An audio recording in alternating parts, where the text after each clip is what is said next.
midnight, and a city sleeps.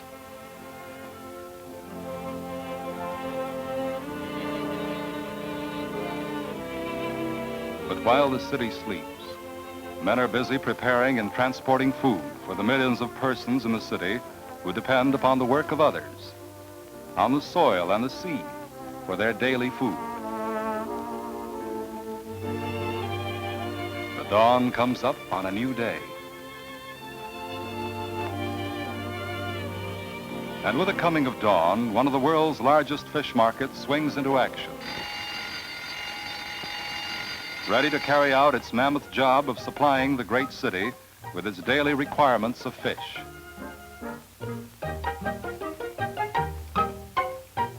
Here in the shadow of the financial and business district, hundreds of people are employed to handle the many varieties of fish consumed each day. Before the day is half over, these fish, fresh from the ocean, rivers, and lakes, will be dressed, packed in ice, and delivered to stores, hotels, and restaurants.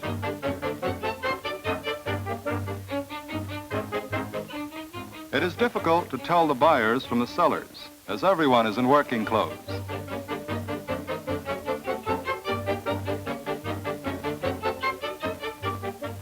This is one of the 100 wholesale firms that together deal in more than 175,000 tons of fish and shellfish each year.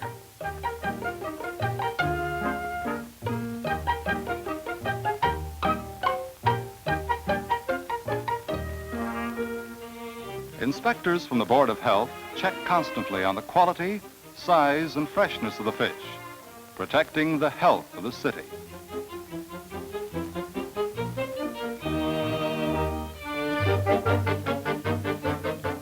Some fish are brought to the market still alive, transported in tank cars and trucks. Most shellfish, too, are sold alive. Lobsters and crabs, to be considered fresh, should be alive. The lobster varies in size from about 1 pound to the giant-sized 25-pounder.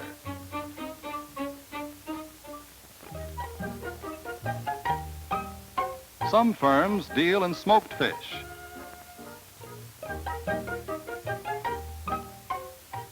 After a brine bath, the smoke of a hardwood fire seasons the fish.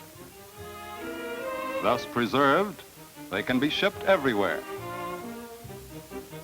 One firm deals exclusively in huge green sea turtles, which are cooked for that great delicacy, turtle soup. The largest fish in the market is the bluefin tuna, a giant of the deep which may weigh as much as 1,000 pounds.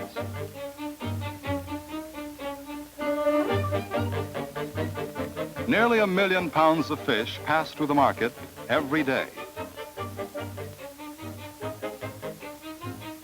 Millions of fish, varying so greatly in habits, shape, and size. Where do they come from? The warm southern waters of the East Coast abound in edible, health-giving fish. From the Gulf of Mexico comes the red snapper. From Florida waters, the sea turtle, bluefish, king mackerel, and pompano, all rich in proteins and necessary minerals. Northward are found sea trout, shad, flounder, croakers, and sea bass. From the cold waters of the North Atlantic are taken haddock, cod, herring, mackerel, all important food fish.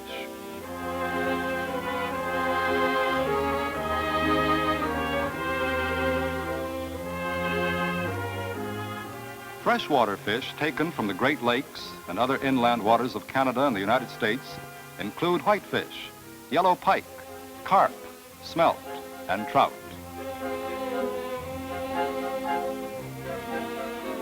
The journey from the ocean, river, or lake to the dinner table begins with a catch.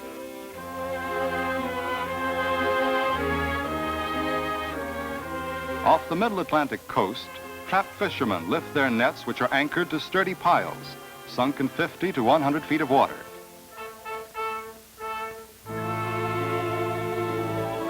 These nets, heavily weighted to reach to the floor of the ocean, yield a rich catch of bonito mackerel and porgies, soon to be cooked and served in countless homes in the nearby city.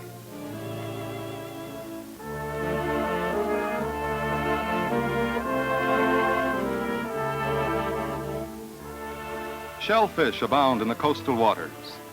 Lobsters, crabs, and shrimp. All popular items in the market and at the seafood table. Oysters are treated with great care, and oyster beds are under constant supervision. These shellfish, planted like crops, are harvested when they have reached the proper size.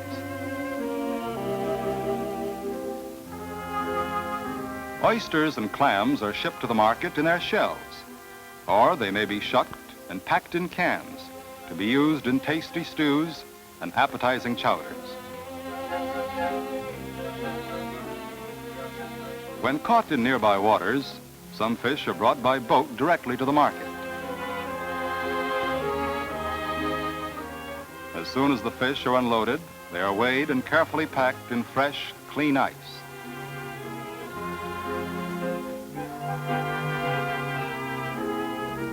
Next to the fish itself, ice is the most important item in the market. Without ice, this huge market could not operate. The fish could not retain their fresh, health-giving, nutritive values, so important in this vital food. The catch is unloaded, and an official record is kept of the transactions by dockmaster and captain. When the boat is unloaded, the captain will take his receipts to the wholesaler to receive cash payment. Each member of the crew shares in the profits.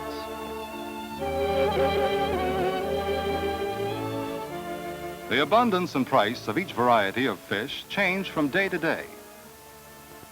To keep the consumer informed of the fluctuating supply, city and federal government market services make daily reports to the city radio station.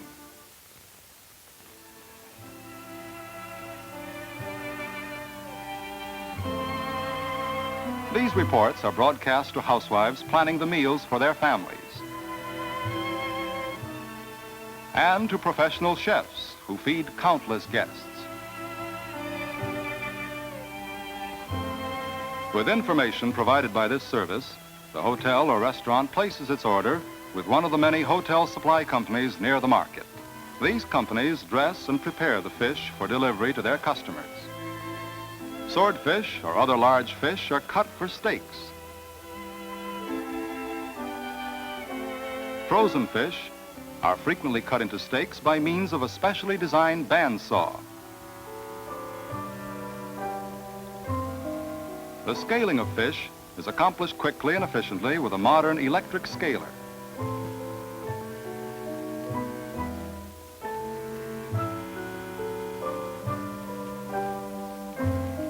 Certain varieties of fish, haddock, cod, sole, and others, are scaled and cut into fillets.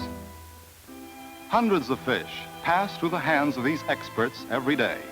One man deftly fillets the fish. The next skins the fillet. And then the fillets are packed in tin containers for delivery. Each basket, neatly prepared, is an order from a store, hotel, club, restaurant, hospital, or other institution. The neighborhood grocery store is a mecca for the buying housewife who seeks variety. Frozen fish is her choice. Kippered herring and cod, her selection. Fresh seafood is a #1 buy in this modern store, where chopped ice preserves these choice fishery products. Restaurants everywhere cater to fish eaters. Designed for your eating pleasure, savory dishes, attractively served, whet the appetite. And so, through careful planning, the highly complex problem of feeding a city with fresh fish has been solved. Solved through speedy, efficient, and sanitary handling of fish as a basic food. Nations have been fed, and nations will continue to be fed. Fed from the bounty of the sea.